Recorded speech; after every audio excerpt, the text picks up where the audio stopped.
మా తరం అంటే దాదాపు 70 సంవత్సరాలకు పైబడి వయసున్న వాళ్ళు 60 నుంచి 70 అనుకున్నాం. ఆ తరం నుంచి స్టార్ట్ అయితే ఇప్పుడు కొత్త తరం వస్తూనే ఉన్నది. పిల్లలు ఒకరి తర్వాత వస్తూనే ఉన్నారు. ఇప్పుడంతా 10 ఏళ్ళు 8 ఏళ్ళు 12 ఏళ్ళు ఉన్న పిల్లలందరూ కూడా కార్యక్రమాల్లో పాల్గొంటున్నారు. చాలా సంతోషం. ఇది ఇలాగే నిరంతరం అంటే మనం ఉన్నంత కాలం సృష్టింతకాలం నడుస్తూనే ఉండాలి. ఎందుకంటే ఎన్నో గణేష్ మండలిలు ఓపెన్ అయినాయి, క్లోజ్ అయిపోయినాయి. కానీ నాటి నుంచి నేటి వరకు కూడా వైభవంగా జరుగుతున్నది భారత జ్యోతి గణేష్ మండలి అని నేను అనుకున్నాను. అంటే కుల సంఘాలు వేరు, రకరకాల కుల సంఘాల ద్వారా చేయడం అది వేరు.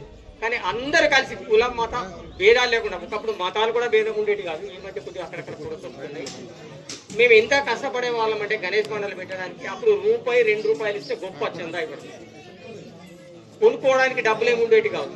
అన్ని ప్రకృతిలో దొరికే సహజమైనటువంటి వనరులను ఉపయోగించుకొని, ఫర్ ఎగ్జాంపుల్ పచ్చిగడ్డి, ఆ చెరువులు పోతే కలువ పూలు, ఇలాంటివన్నీ తెచ్చి రాత్రింపవళ్ళు కష్టపడి డెకరేషన్ చేసేవాళ్ళు. భారత్ జ్యోతి గణేష్ మండలి పెట్టినప్పుడు కొన్ని సంవత్సరాల వరకు నంబర్ 1 భారత్ జ్యోతి గణేష్ మండలి ఉండేది. డెకరేషన్ చూడడానికే ఊరంతా తరలి వచ్చేవాళ్ళు. ఎంత అద్భుతంగా చేశారు. ఒక చిన్న ఎగ్జాంపుల్ చెప్తా. ఇక్కడనే ఈ ముందరనే ఇంతకుముందు గణేష్ మండలి పెట్టేవాళ్ళు. అప్పుడు ఏం చేసాం, ఒకటి బెల్లం కడాయి ఉంటుంది కదా పెద్దది, ఆ కడాయి తీసుకొచ్చి దాన్ని నిండుగా నీళ్లు తీసి దాంట్లో కలువపూలు పచ్చగడ్డి అంటే ఒక చెరువుని తలపించేలాగా దాని మధ్యలో గణేష్ మహారాజుని స్థాపించి చేసాం. బ్రహ్మాండంగా జరిగింది. తెల్లారి చూస్తే ఒక చుక్క నీళ్ళు లేదు.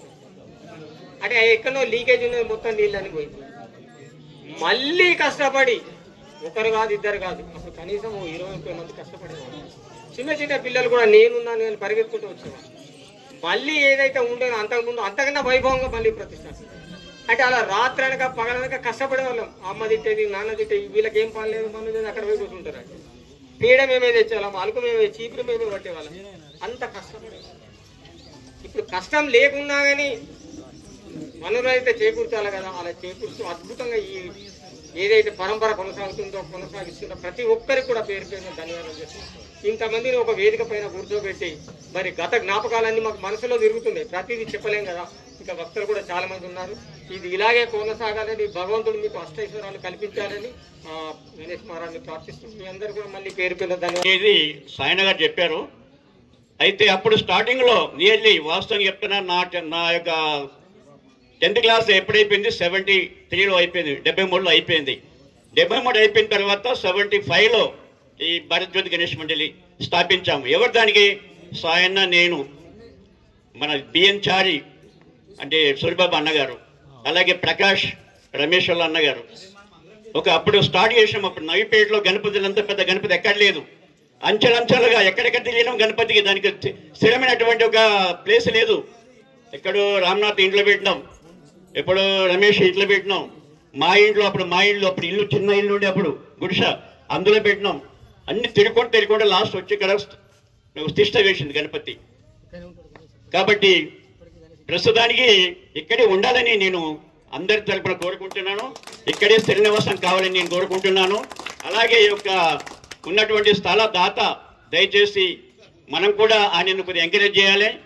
మీ పేరు మీద మీ పేరు పెడతాము, మీ నాన్న పేరు పెడతాము, మీ అమ్మ పేరు పెడతామని చెప్పేసి ఆయనకి చెప్పి మనస్ఫూర్తిగా కోరుకుంటాం. అనే ఒక భావన ఫీలింగ్ అనేది ఉంటుంది. అందుకోసమే ఫస్ట్ గా మన గల్లీవాసుల పాదబంధం నేను తెలియజేస్తున్నాను. ఎందుకంటే నేను ఈ స్థానంలో ఉన్నానంటే ఫస్ట్ ఈ గల్లీవాసుల కారకులు, ముఖ్యంగా ఈ గల్లీని మర్చిపోవద్దు, ఈ గణపతిని మర్చిపోవద్దు, దేవుని మర్చిపోవద్దు. ముఖ్యంగా మరి కీర్తిశులు మరి కంటయ్య గారు, వారిని మర్చిపోవద్దు. తర్వాత మల్లెపూల కిషన్ గారు, మళ్ళా వాళ్ళ కొడుకు కుమారుడు ఆయన ఇంకా గణేష్ మండలి సేవ చేసిన వ్యక్తులు ఉన్నారు.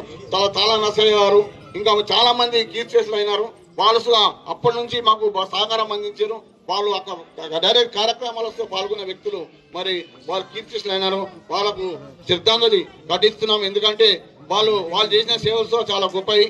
ఎందుకంటే ఫస్ట్ మరి భారత జ్యోతి గణేష్ మండలి స్థాపించిన వాళ్ళు మరి సాయినాథ్ సారు, రమేష్ వాళ్ళ బ్రదర్ ప్రకాష్ సారు, లోకం నర్సయ్య గారు, మా అన్నటువంటి నరసింహాచారి, తర్వాత అన్న రాధాకృష్ణ అన్న చనిపోయాడు. ఆయన కూడా ఇందులో భారత జ్యోతి గణేష్ మండలిలో ముఖ్య సభ్యులు. తర్వాత వినాయక చవితి శుభాకాంక్షలు. ఇది ఒక గొప్ప అవకాశం. ఈ గల్లీలో ఇలాంటి కార్యక్రమాన్ని ఏర్పాటు చేయడం అనేది 50 సంవత్సరాలు అంటే గోల్డెన్ జూబ్లీ. ఈ 50 సంవత్సరాలలో గత స్మృతులను గుర్తు చేసుకోవడం చాలా అవసరం. దాన్ని ఇప్పుడు ఉన్నటువంటి నిర్వాహకులు గుర్తించి ఈ విధంగా సన్మానం చేయడం అనేది గొప్ప విషయం. భారత్ జ్యోతి గణేష్ మండలి అంటే నవీపేటలో పెట్టింది పేరు.